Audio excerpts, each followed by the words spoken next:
गिरगावचा राजा हे मंडळ फक्त मुंबईपुरतं मर्यादित नाहीये, तर महाराष्ट्राच्या बाहेरूनही लोक या मंडळातील गणपती बाप्पाचं दर्शन करायला येतात.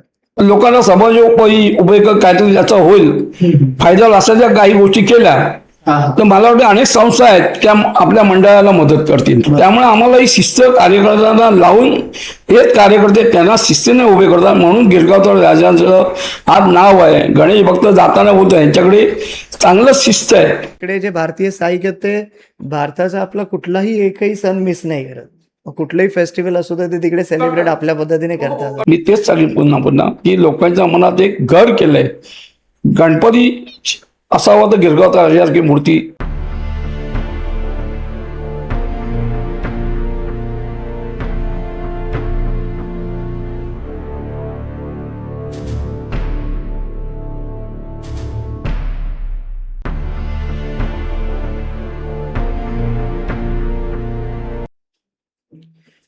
नमस्कार मित्रांनो, मी हर्षल राणे तुमचं स्वागत करतो हर्षल 360 डिग्री या आपल्या लाडक्या चॅनलमध्ये. आज आपल्या गणेशोत्सव पॉडकास्ट सिरीजचं सेकंड एपिसोड आहे आणि आज आपण आलेलो आहोत मुंबईतील एका नामांकित गणेशोत्सव मंडळातील एक मंडळ गिरगावचा राजा. गिरगावचा राजा हे मंडळ फक्त मुंबईपुरतं मर्यादित नाहीये, तर महाराष्ट्राच्या बाहेरूनही लोक या मंडळातील गणपती बाप्पाचं दर्शन करायला येतात. गिरगावचा राजा असं या गणपती बाप्पाला नाव दिलेलं आहे आणि लाखो भाविकांच्या श्रद्धेचं केंद्र असलेल्या या गिरगावच्या राजा मंडळाबद्दल आज आपण चर्चा करणार आहोत. आणि ही चर्चा करण्यासाठी आपल्यासोबत जॉईन होत आहेत मंडळाचे अध्यक्ष श्री प्रकाश सर. प्रकाश सर, मी तुमचं आमच्या पॉडकास्टमध्ये स्वागत करतो सर. प्रकाश सर, माझा पहिला प्रश्न तुमच्यासाठी हा आहे की गिरगावचा राजा हे मंडळ जे आहे हे कधी स्थापन झालं आणि याचा पूर्ण इतिहास कसा आहे? मी सर्वप्रथम आपले आभार मानतो. आपण गिरगाव राजाला आपल्या टीम सकट इथे आलात आणि पुस्तकाबद्दलची माझ्याकडे माहिती घेतली आहे. आणि मी अध्यक्ष प्रकाश कनवजे. आपल्या ह्या गणपतीची जी मूर्ती स्थापना 1928 आहे, परंतु खास वैशिष्ट्य सांगायला गेलं तर आमची छोटीशी मूर्ती होती. पर्यटक अशी 2 फुटाची मूर्ती होती. त्याच्यानंतर आम्ही म्हणजे तेव्हा आमचा जन्म पण नसेल झाला. त्यावेळेला रामचंद्र तेंडुलकर ज्यांनी हा उत्सव वाढवला, त्यांच्या सहकार्याची जी टीम होती त्यांच्याबरोबर, त्या लोकांच्या एक मनात कल्पना आली की आपण 18 फुटाची मूर्ती बनवूया. मग त्यांच्या मनात 1981 पर्यंत ही मूर्ती छोटी होती, म्हणजे 2 फुटाची. मग त्यानंतर डायरेक्ट 18 फुटाची मूर्ती बनवता मानस त्यांच्या तेंडुलकरच्या मनात आला. मग त्यांनी ती मूर्ती 82ला बनवायला दिली. आणि तेव्हाचे मूर्तिकार पाटकर बंधू होते, गणेश पाटकर, स्टील पण पाटकर. म्हणजे आज त्यांची आताची जे गणपती बनवत आहेत राजन पाटकर, ही 3री पिढी. तर 18 फुटाची मूर्ती बनवल्यावर ही मूर्ती एवढी त्यांची वैशिष्ट्य म्हणजे मूर्ती बघा तुम्ही, ही मूर्ती बघा इतर बघताना असं वाटतं की काहीतरी मूर्तीमध्ये आकर्षण आहे. मग ही मूर्ती नावलौकिक 82 साली आली. 82 साली आल्या तेव्हा महाराष्ट्र टाइम्स ऑफ इंडिया पर्यंत ही बातमी पोचली. तर हे उत्तरपत्र एवढं जर चालणारे आहेत त्यांच्यापर्यंत काढणार बातमी, त्यांची टीम आली. त्यांनी मंडपात दर्शन घेतलं आणि कुठेतरी त्यांना जाणवलं की काहीतरी मूर्तीमध्ये आकर्षण आहे. आणि मग दिसायला सुंदर सुबक अशी मूर्ती आणि पर्यटक म्हटलं तर त्यांना अजून त्याचा अभिमान वाटला. एवढी मूर्ती कशी काय बनवली या लोकांनी. आणि प्रामुख्याने आमची ती ट्रॉलीवरच, जिथे ट्रॉली पहिली बनवली गेली. कल्पना अशी होती की मूर्ती बनवायची आधी ट्रॉली बनवली पाहिजे, हे तर सगळ्यांना माहिती आहे. एवढी मूर्ती आवडाव्या नेणार कशी. मग ती मूर्ती जेव्हा ट्रॉली बनवली, मी बेस तुम्हाला ट्रॉलीचा सांगत नाही, मूर्ती 18 फुटाची म्हणजे आजची ट्रॉली आहे ती 2.5 ते 3 फुटाची आहे. म्हणजे तुम्ही ते साधारण त्याचा 22 फुटच पकडा. तर ती मूर्ती एवढी आकर्षक वाटली. मग त्यांच्या मनात जेव्हा अशी कल्पना आली, मग त्यांनी गिरगावचा राजा नाव दिलं. आणि तो एवढा प्रसिद्ध झाला गिरगावचा राजा. तेव्हा कुठे राजे मंडळाचे कुठे राजे बिजे नव्हते असं मला वाटते. 82 साली मी होतोच, म्हणजे मंडळात नव्हतो, पण आम्ही पण छोटी मुलं म्हणून आम्ही बघायला जात होतो. म्हणजे मी असे 4री 3री 4थी राहायची. तर त्यामुळे आम्हाला पण आकर्षण वाटायला लागलं. आम्ही पण बघत होतो, दर्शन घेत होतो आणि एवढी लाईन लागत नव्हती, पण लोक येत होते. बरं.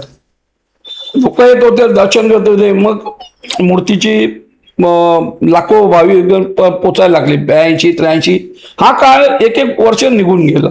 अच्छा. आज निघून जाता जाता आज हे 86 आज आम्ही 99 वर्षात पदार्पण केलंय बरं. आणि येणाऱ्या शतक मिसळ आमची वाट चाललंय. अरे वा. पण आम्ही त्याच्यानंतर जेव्हा त्याच्यानंतर आम्ही जेव्हा हातात मंडळ घेतलं, म्हणजे आताची आमची टीम आहे, तोपर्यंत ती तेंडुलकरांची टीम होती. अच्छा. पण आम्ही जेव्हा हा मंडळ हातात घेतला तर मला वाटते साधारण 18-19 साली आम्ही घेतला असेल हा उत्सव. अच्छा. पण तेव्हा मूर्ती प्रामुख्याने बनतच होती, पण आम्ही पण नंतर मोठी बनवायची मानस केला. म्हणजे सर्व कार्यकर्ते यंग मुलं, युवा पिढी आमच्या बरोबर. अच्छा. मग त्यांनी आम्ही पण वाढवली, म्हटलं बघूया अजून. मग त्या दृष्टीने आम्ही पाऊल उचललं. मग आज आमची ही 23 फुटाची मूर्ती आहे. अरे. हा, पण मूर्तिकार आताचे हे राजन पाटकर आहेत. अच्छा. हा, त्यांचा मुलगा आहे राहुल. अच्छा. पण ही तिसरी पिढी. अच्छा. माझ्या मते हा जो गिरगावचा चेहरा आणि JSB मंडळ जे फेमस आहे, म्हणजे तर तुम्ही बघा आणि लोकांना पण लोकांच्या चर्चेचा विषय असतो. जेव्हा गणेश भक्त दूर बाहेरून येतात, लाखो भाविक येतात. आज तुम्ही बघितलं असेल, तुमच्या माहितीच असेल की लाखो लोक दर्शन घेतात. आज गिरगावच्या राजाचं एवढं नाव झालंय की कार्यकर्ते आणि आम्ही कमिटी, आम्ही कोणाला काही न करता शांतपणे उत्सव आपला चाललेला असतो. सर्वांना मार्गदर्शन चांगलं करत असतो आम्ही. पण ह्या काळात एवढा उत्सव आमच्या वाढला की सांगण्यायोग्य नाही. तरी पण आम्ही असं दाखवत नाही. पण माझ्या मते ही मूर्ती बघितली तर मी तेच सांगेन पुन्हा की लोकांच्या मनात एक घर केलंय. गणपती असावा तर गिरगावचा राजासारखी मूर्ती, हे लोभनीय त्याचं वर्णन, दिसायला देखणी सुबक अशी मूर्ती लोकांच्या, भाविक लोकांच्या नजरेत पडते. ते आम्ही जेव्हा बघतो त्या लोक दर्शन घेता हलत नाही, पण आम्हाला सांगायला लागतं, प्रेमाने सांगायला लागतं, जरा पुढे यावं. मागे पण लोक दर्शन घेतात. हा तुम्ही जो म्हणालातला हा जो विषय तुम्ही म्हणाल की इतिहास काय आहे, तर मी हा इतिहास हाच आवर्जून सांगेन की हा इतिहास आहे. आणि पर्यावरणपूरकता आहेत. माझ्या मते पर्यावरणपूरकाच्या जर गोष्टी तुम्हाला सांगायला लागेल तर तुम्ही काल स्केच बनवलं, आता आम्ही सुरुवात केलेली आहे मूर्तीला. मूर्तीला सुरुवात केली आहे. ट्रॉली कार्यकर्ते आमची सगळी बसवतात. पूर्ण आम्ही मी पण असतो, सगळे कार्यकर्ते असतात कमिटी. त्यानंतर नारळ ठेवतो आम्ही, कारण आमचं पाद्यपूजन हे पाडव्यालाच होतं, मातीपूजन आणि पाडवी. पण जेव्हा ही मूर्ती बनवायला घेतो तर हे ज्या पर्यावरणपूरक गोष्टी आहेत, गवत, टोपल्या, कात्या, ह्या सगळ्या पर्यावरणपूरक आम्ही त्या गोष्टीत त्याचं स्केच करतो. मूर्तिकार स्केच करतो म्हणजे ती त्याची आखणी करतो पूर्ण. त्यांनी तो सेट बांधलाय गणपतीच्या मुकुटापासून, पेट्यापासून ते पायाच्या नखापर्यंत. तो पूर्ण त्याचा बांधकाम म्हणजे आखणी तर आता नंतर मातीची. आणि तुम्ही तिथे माती बघितली असेल, केवढा ढिगारा त्या लोकांनी बनवून ठेवलेला मातीचा. मग माती, ओली माती करून त्याला लेप लावणार, मग त्यानंतर मग ते थापणार, मग त्याच्यानंतर तो आखणी म्हणजे ती गणपतीची बेस जी आखणी असते, स्ट्रक्चर हा उभा करतोय, पण त्याच्यावर मग ती पूर्ण मूर्ती तयार करतो. आणि हे करत असताना आमचं जाणं नसतं. आम्ही काय मूर्ती करायला बोलत नाही. आम्हाला माहिती तो मूर्ती चांगली घडवणार, त्याचा तो काम करणार. आम्हाला आमची मूर्ती अशी बनवून मिळते, हाच मोठा अभिमान आमच्या सर्व कार्यकर्त्यांचा आहे. मी अध्यक्ष असलो तरी माझे कार्यकर्ते माझ्या बरोबर आहेत. साधा स्वयंसेवक कार्यकर्ता पण आहे. त्यामुळे आम्ही हे सगळ्या गोष्टी बघत असतो आणि आमची कामं चालूच असतात. हा आमचा एक इतिहास आहे आणि हा इतिहास सांगताना मला खरोखर मनापासून बरं. सर, 1928 पासून हे सगळं चालू आहे. 99 वर्ष झाले जसं तुम्ही बोललात, आणि पुढच्याच वर्षी 100व्या वर्षी तुम्ही पदार्पण करणार.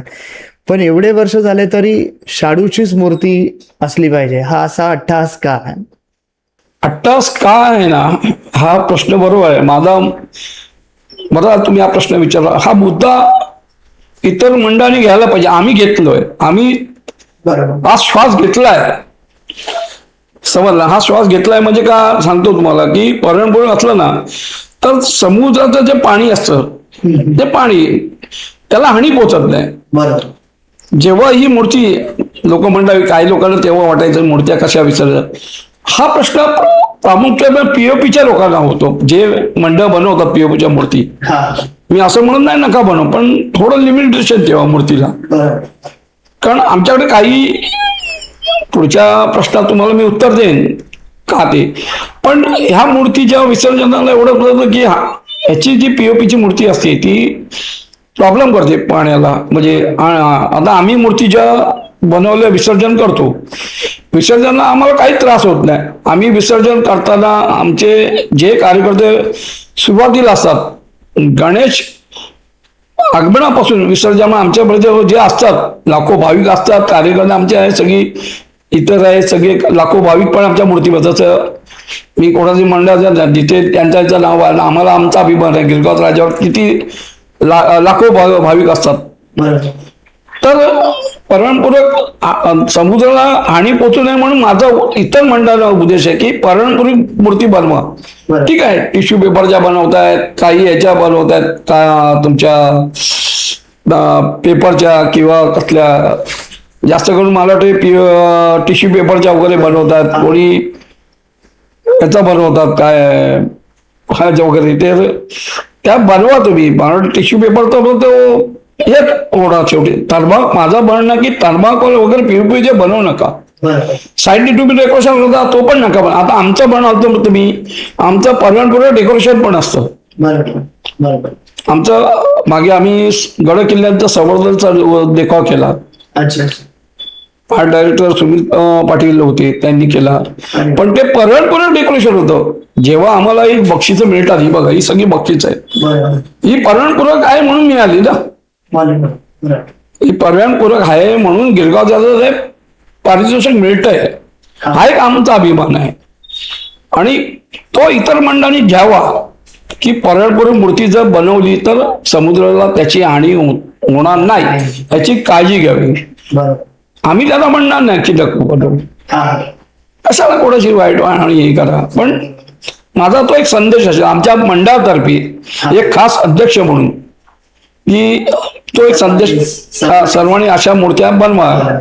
भले मूर्ती कमी बनवा ना तुम्ही, आमच्या एवढीच बनवा, 18 फूट बनवा, 20, काही जे 30, 32 पीओच्या बनवतात त्यांना मी म्हणणार नाही नका बनवू. पण तुम्ही त्याचा सखोल विचार केला तर पर्याय तो एक चांगला आहे की पीओपीचा, आपला शाडूच्या मातीचा पीओपी बनवू नका. की मी सांगेन की पर्याय निवडा तो पर्यावरणपूरक अशा शाडूच्या मातीच्या मूर्ती बनवा आणि तो विसर्जन करा, आगमनापासून विसर्जन करा. नाही नाही, बरोबर सर. कदाचित तुमचं हे जे पर्यावरण प्रेम आहे त्यामुळेच कदाचित आपले भारताचे पंतप्रधान नरेंद्र मोदी साहेब जे आहेत त्यांनी तुमचं मंडळाचं आपले मन की बात या कार्यक्रमामध्ये वर्णन केलं होतं. तर ते जेव्हा रिलीज झालं, आता एवढे प्राईम मिनिस्टर तुमच्या मंडळाचं नाव घेत आहेत, तर तुम्हाला ते एक प्रकारचं मोटिवेशन भेटलं म्हणजे ते मिळायलाच पाहिजे. आणि जी सत्य घटना आहे त्याला होऊ शकत नाही, पण आम्ही खास त्यांचं अभिनंदन करू पंतप्रधान मोदी साहेबांचं की त्यांनी हा जो उल्लेख केला त्याचा फार मोठा आम्हाला काय अख्ख्या महाराष्ट्रात त्याचं कौतुक झालं. महाराष्ट्रात बाहेर तो संदेश गेला की गिरगावकर असं काय वैशिष्ट्य आहे की खुद्द पंतप्रधान मोदी मन की बात बोलून गिरगाव राजाची प्रशंसा करतात.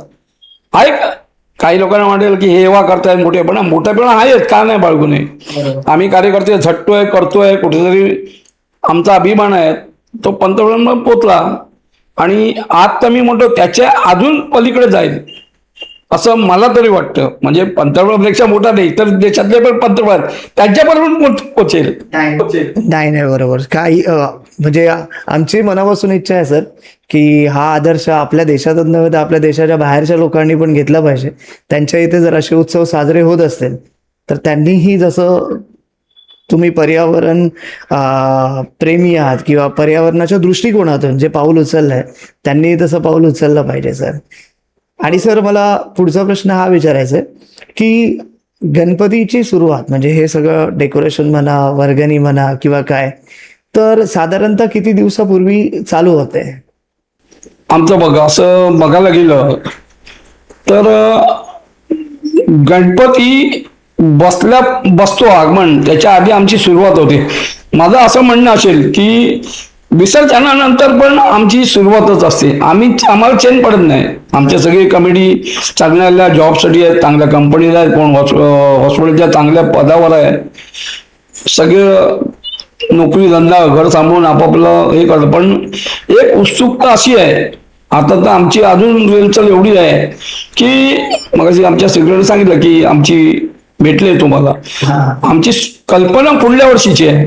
म्हणजे विचार करा आमचं किती पाऊल पुढे आहे की 100 वेळा काय करायचं.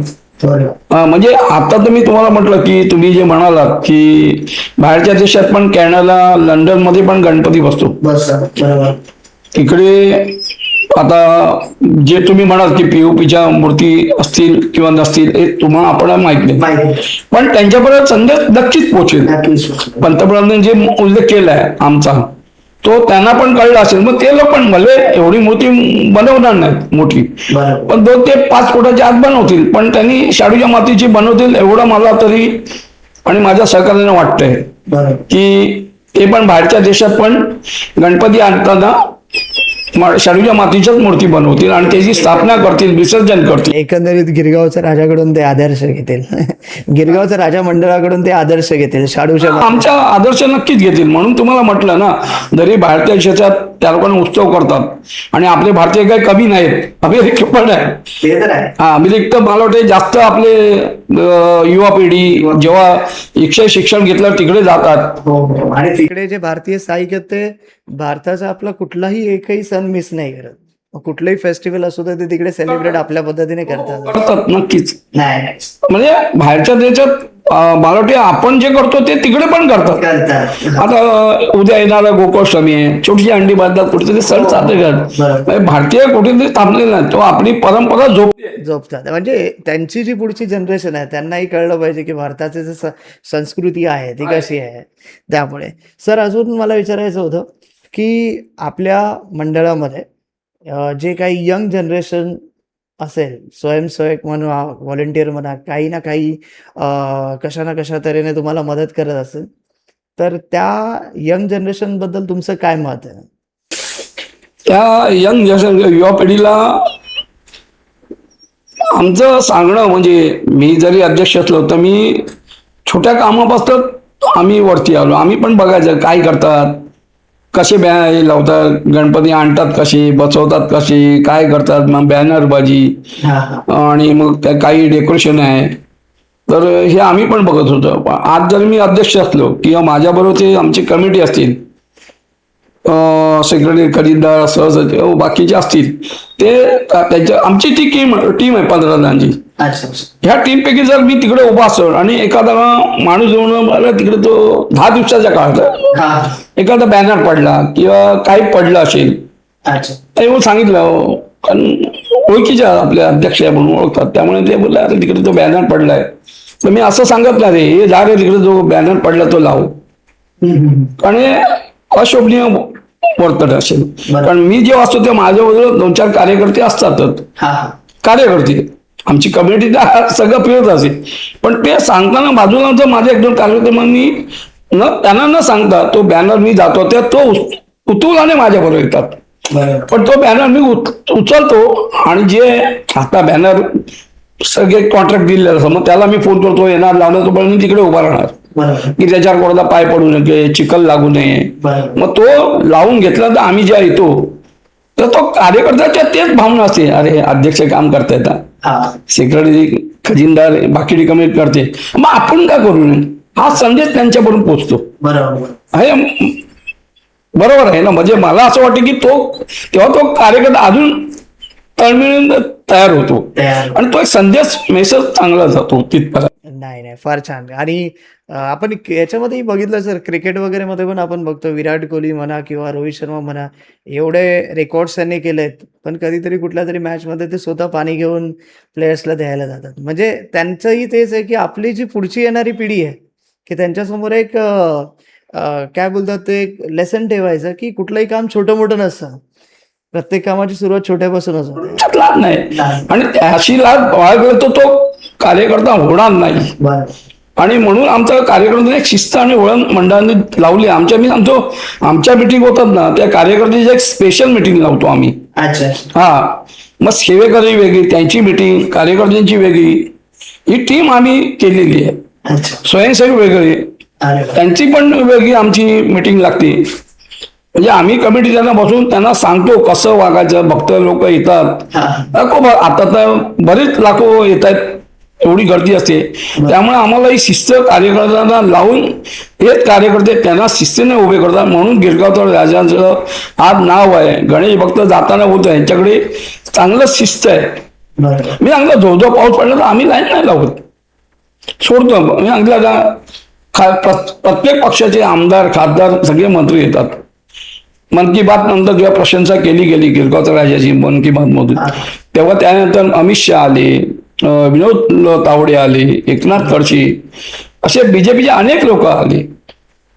आज राष्ट्रवादीचे येतात. काय येतात, गिरगावकर राजा कुठेतरी काहीतरी आहे, त्याचं रूप आहे, दर्शन चांगलं होत आहे, मूर्ती छान आहे.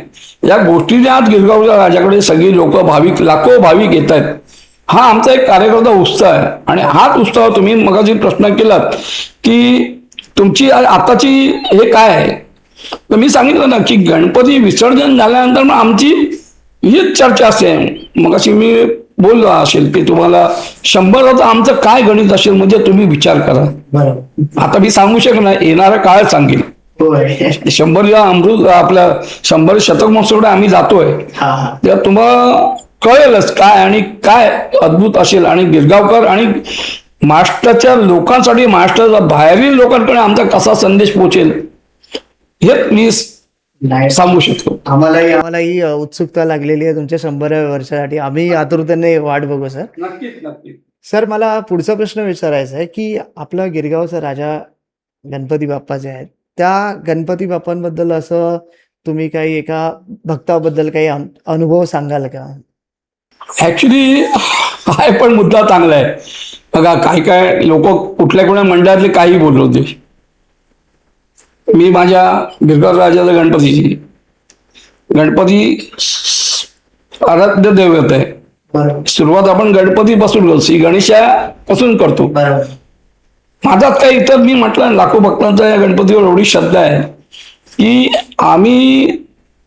मी तर मला वाटतं त्यानंतर 9वी-10वी असेल, तर त्या टायमाला मला साल आठवत नाही, माफ करा, पण कोणावर जरी विचारलात, म्हणजे असं मी बोलतोय म्हणून अध्यक्ष बोलतोय आणि काही गोष्टी लोक फेकण्या बिकण्याचं काम नाही. मी आहे 2-3 गोष्टी किस्से सांगतो. लॉटरी लागली होती परवा. मला एका सिनियर माणसांनी सांगितलं, अरे तुम्ही लोकांनी मीडिया समोर काय बोललात नाही, आता तुमचा अजून गणेशोत्सव वाढला असता. तुला बाप्पाच्या मनात असेल बा, अजून तो वाढवेल. गिरगाव राजाच्या मनात असेल गणपतीच्या, अजून कुठच्या कुठे नेऊन ठेवेल मंडळ आमचं. हा, तर मला ते सांगायचं आहे की मी मला का हो, मला तुम्हाला माहिती आहे का, एकाने लॉटरी घेतली नाक्यावर, ते कोठावळे म्हणून आहेत. कोणाला पण मी इथे बोलतोय यांच्यासमोर म्हणून मी असं म्हणत नाहीये, पण कोणी विचारू शकतो. कोठावळे ना, ते लॉटरीचे फेमस आहेत, केवी कोड. तर तिकडे एका व्यक्तीला गणपती दर्शनाने लॉटरी घेतली, 1 करोडची लॉटरी लागली. आता तुम्ही सांगा, म्हणजे गिरगाव राजा पावला, त्याच्या मनातली श्रद्धा होती, पावला असू दे, पण श्रद्धेने त्याला फळ मिळालं. मी श्रद्धेचं प्रतीक म्हणून सांगतो की श्रद्धा होती त्या माणसावर आणि ती गणपतीपर्यंत, गणेशापर्यंत पोचली, म्हणून त्याला लॉटरी लागली. मग तो गिरगावचा राजा असो, समजलं ना. पण तो म्हणाला म्हणून ही प्रचिती, हे मी सांगू इच्छितो. दुसरी कल्पना आहे की इथे मीरा कृपा म्हणून बिल्डिंग आहे, ते भट म्हणून आहे, ते आमच्या नागपूरची कॉलेज बिल्डिंग आहे. त्यांच्या घरामध्ये एक 15-20 वर्षांनी घरामधली मूल आलं जन्माला, अरे कुठला त्यांच्या कुटुंबापैकी कोणा तरी होत नव्हतं. अच्छा अच्छा. ते म्हणाले गणपतीकडे आलो. मग त्याची ती ज्या भाभी म्हणून आम्ही बोलतो त्यांना, त्या बोलल्या मला नंतर. काही लोकांनी त्याचे परिचय म्हणून सांगितलं असेल, तर मला ते जास्त रिस्पेक्ट देतात पहिल्यापासून. त्यामुळे मी सोशल म्हणून फील्डमधला आहे, त्यामुळे अजून ते अध्यक्षाच्या आधी मी सोशल फील्डवर, त्यामुळे मला ते सांगतात काय ना. ते मला बोलले अरे असं असं झालं, मला कधी गणपतीला काय लागलं तर सांग. तर मी म्हटलं का भाभी, तर म्हणलं ना असं असं आमच्या घरी बाळ आलं, फार होती जुनी गोष्ट, म्हणजे काही वर्षापूर्वीची गोष्ट, आणि ते पण 15 वर्षांनी झालं. तर मी म्हटलं कसं काय, म्हणजे मी गणपतीला बोलली आणि आपला गिरगाव राजा पावला, म्हणजे असं आहे. बरोबर, एक अनुभव आलेला आहे बघताना. अनुभव आला. बरोबर.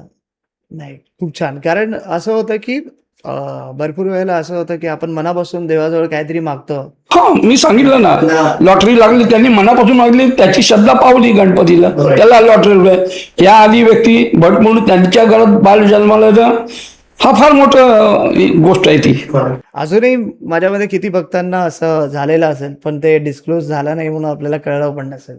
हो, अशा कित्येक. पण त्यावेळेला काय झालं, आमच्याकडे मीडिया हा प्रकार नव्हता. आता मीडिया हा मी सांगतो ना की आमचा कोणी गेला नाही, पण मन की बात नंतर जी सुरुवात झाली मीडिया मग ती आता यायला लागली. अच्छा. जर त्यावेळेला जर आम्ही मीडिया आणलं असं नाही, तर मी कोणाचे नाव घेऊ शकणार. त्यांना त्यांची प्रशंसा करतायत, त्यांचं मंडप होतंय, ते होऊ दे. आज आम्ही पण मोठ्या याच्यावर जाणार होतो. मी म्हटलं तुम्हाला, आज आमचं नाव होत आहे, नाव होणार अजून, पण आमचे कार्यकर्ते तळमळी सहभाग घेत आहेत, करतोय आम्ही सगळं, आणि होणार ते.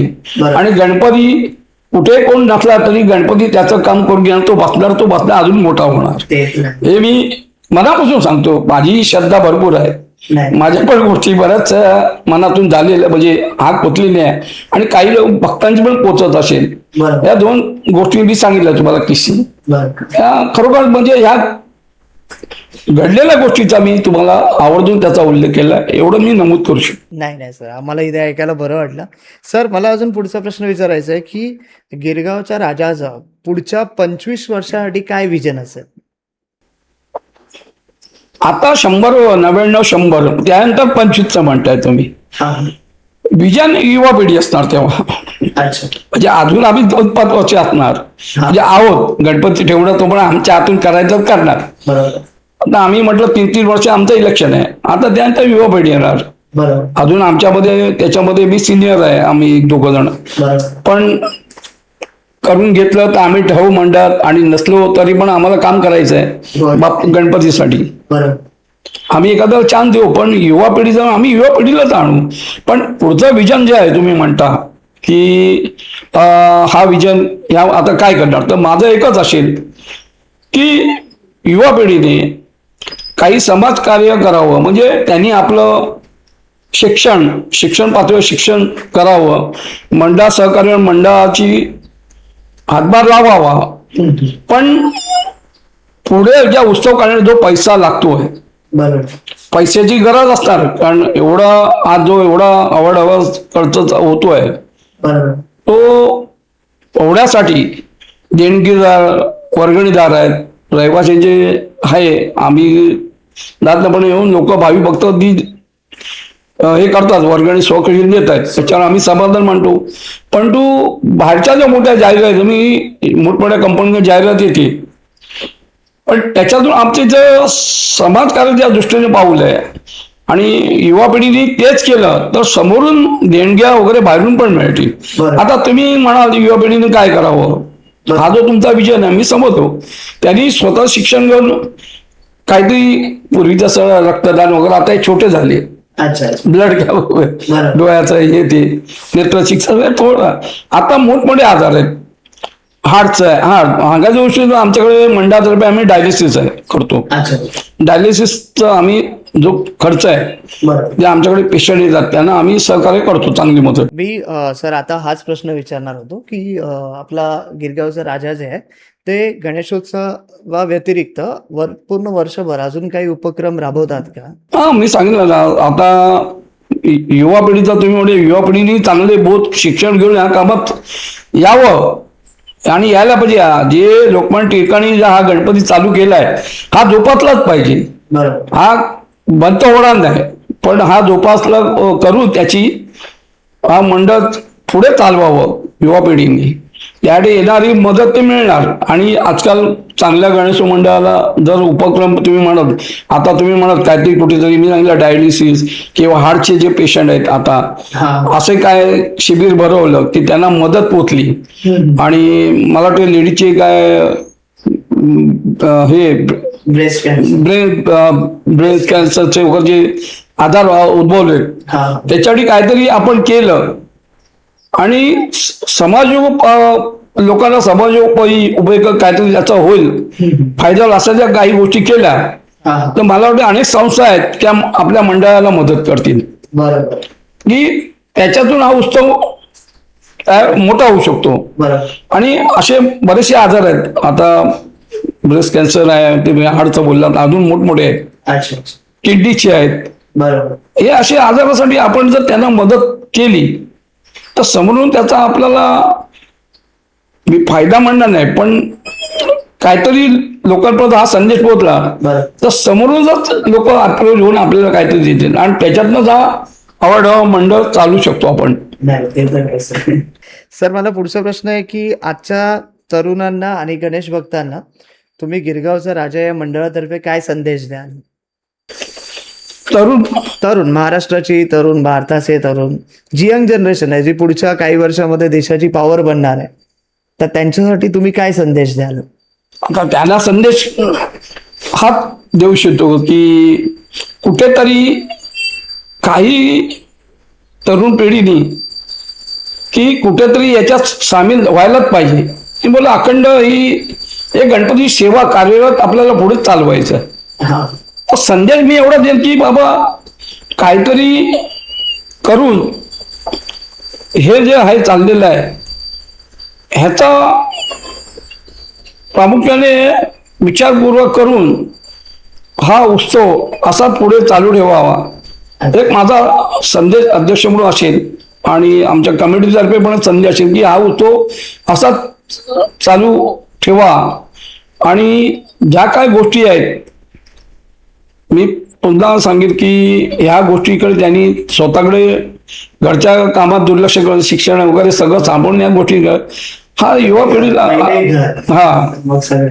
तर ह्या गोष्टी करून त्यांनी हा सगळा उत्सव जोपासला पाहिजे. आणि सांगायचं म्हटलं तर त्यासाठी बऱ्याचशा गोष्टी आहेत त्या त्यांनी करायला पाहिजे. तरुण पिढीला माझं एवढंच मग की मंडळात सहभागी अजून व्हा. आणि प्रत्येक आमच्या दुसऱ्यामध्ये आहेच सामील तर होत आहेत. तुम्हाला याची प्रचिती येईलच. आता एक गणपतीच्या 15 दिवस आधी आमचं जेव्हा मुखदर्शन वगैरे असेल तेव्हा तुम्ही बघाल केवढा एक मोठा उत्सव असतो. मुखदर्शन असतं आमचे. त्यापासून ती सुरुवात तर भरपूर आहे पण अजून त्याच्या वाहतोय. आणि आमच्याकडे कार्यकर्ते कमी नाहीये. बाहेरचे पण वाडीतले आहेत, रहिवासी आहेत व सगळे आहेत. पण बाहेरतून जे स्वयंसेवी आपुलकीने येतो की मला स्वयंसेवेचा आयडी पाहिजे, मी काम करेन. कोण म्हणतो सेवा करायची आहे, कोण म्हणतो मला याचा हे द्या, मी आणखीन काहीतरी करेन कार्यकर्ता म्हणून. स्वयंसेवक, कार्यकर्ता आणि सेवेकरी अशी 3 कमिटी आम्हाला करायला लागतात. आणि प्रत्येक ह्या तिघांच्या कमिटीवर एक आमच्या कमिटीचा माणूस त्यांच्यावर वॉच आणि त्यांना मार्गदर्शन करत असतो. सर, अजून मला विचारायचं की गिरगावमध्ये जर आपल्या जे कल्चरल प्रोग्राम आहेत तर गिरगावची ओळख म्हणून 2 मोठ्या प्रोग्रामसाठी होते. एक तर आपला गणेशोत्सव आणि दुसरं म्हणजे गुढीपाडव्याची शोभायात्रा.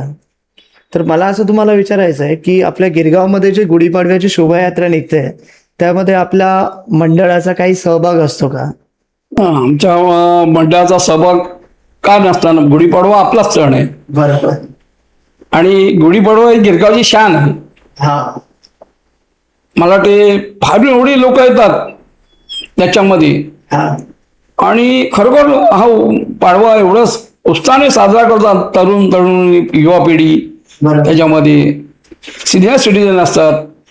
आता तुम्ही म्हणाल त्याच्यात आम्ही सामील व्हायलाच पाहिजे. आमचा गिरगावचा पहिला अग्रस्थानी असतो, कारण तिथे आमची छोटी मूर्ती ठेवली जाते त्यांच्या याच्यामध्ये मिरवणुकीत.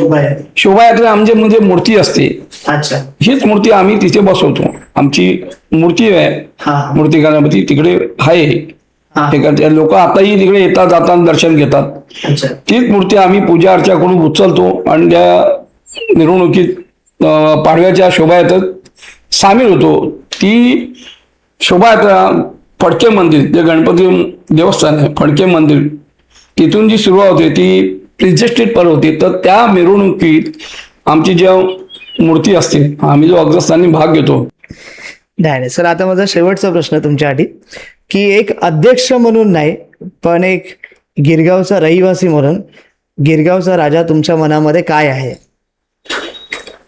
मग असे मला वाटतं हा प्रश्न अध्यक्ष म्हणून मी म्हटलं ना की अध्यक्ष हा मी बाजूला माझं पद मी बाजूला ठेवीन, पण मला माझ्या गणपतीबद्दल जे कुतूहल आहे माझ्या आमच्या रहिवाशांच्या देणगीदारांच्या मनात जे कुतूहल आहे मी सांगितलं माझ्या काही गोष्टी घडल्या तर मी गणपतीच्या मनातली गोष्ट बोलतो आणि माझं काम तर होतंच, पण काही गोष्टी अशा आहेत की मी जरी माझं अर्धवट काम सोडत नाही. माझं काम चालूच असतं. माझा ओघ गणपतीकडे असतो, मंडळामध्ये असतो. कारण आम्हाला हा उत्सव आम्ही जो पहिला मी सांगितला जो मोठा गणपती केला जे रामचंद्र तेंडुलकर त्यानंतर आम्ही हा उत्सव घेतल्यानंतर आज घ्यात आम्ही हा उत्सव सांभाळला. ह्याच्या पुढे तरुण पिढीने युवा पिढी तरुण पिढीनं सांभाळायचं आहे.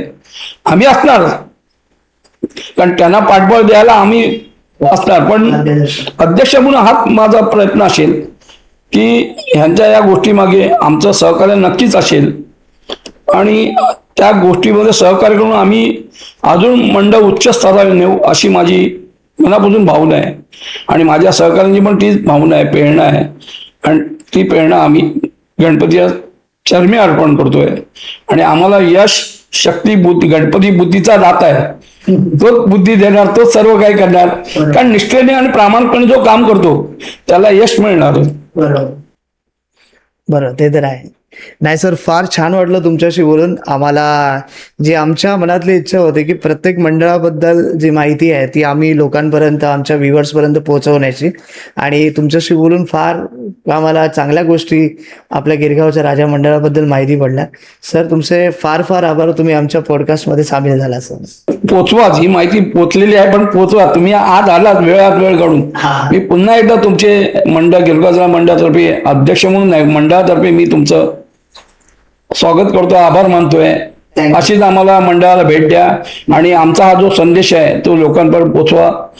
जय गणेश. गणपती बाप्पा मोरया. व्ह्युअर्सला मी सांगेन की तुम्हाला हा एपिसोड कसा वाटला तुम्ही तुमचे कमेंट्स इथे मेन्शन करा आणि पुढच्या एपिसोडसाठी जो लवकरच असाच एक नामांकित मंडळाचा असेल त्याच्यासाठी रेडी राहा. लाईक शेअर सबस्क्राईब करायला विसरू नका. तोपर्यंत धन्यवाद.